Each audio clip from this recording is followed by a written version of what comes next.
আমি কোনো বিয়ে পড়ালে সাধারণত আমি নতুন জামাইকে বলি, বাবা সুখে থাকতে চাইলে বইয়ের হাতে বায়াত হয়ে মুরিদ হয়ে তার কথা মতো চলবা, ব্যাস শেষ। যারা সদ্য বিবাহিত তাদের উদ্দেশ্যে আমার উপদেশ সবসময় থাকে, তারা স্ত্রীর কথা মেনে চলবেন, ব্যাস এটাই উপদেশ। আপনারা হেসে উড়াই দিলেন জিনিসটা, সিরিয়াস উপদেশ।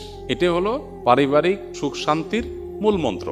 আমরা এর আগে কোথায় যেন বলেছিলাম যে আমাদের অফিসে যত মানুষ পারিবারিক দ্বন্দ্ব কলহ নিয়ে আসে, এগুলো নিয়ে যারা ওলামা একরাম যারা এগুলো সমাধান করেন, তাদের এক লাইনে কনক্লুশন হলো, যত কেস তারা এই পর্যন্ত ডিল করেছেন এই সব কেসের সামারি হলো, যেই ঘরে অনেক সময় আমাদের ওখানে স্বামী স্ত্রী আসে, দুজনের মধ্যে দ্বন্দ্ব থাকে, এগুলো মিটাবার চেষ্টা করে আলেমরা, কাউন্সিলিং করার চেষ্টা করেন।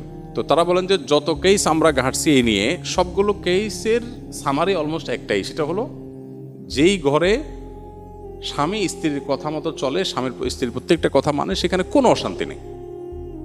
অশান্তিটাই হলো সেখানে যেখানে কথা শোনা হয় না, ব্যাস। এই জন্য নবদম্পতি যারা আছেন তাদের উভয়ের এটা আমল করা উচিত। বিশেষ করে ছেলেদের একটু বেশি আমল করতে হয় আর কি, মেয়েদের একটু কম, তবে মেয়েদেরও করা দরকার।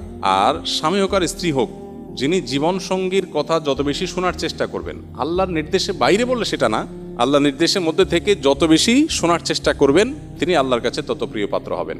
মুত্তাকি হিসাবে তত ভালো মুত্তাকি হইতে পারবেন। দাম্পত্য জীবনে আপনার সঙ্গীর সাথে সদাচরণ করা,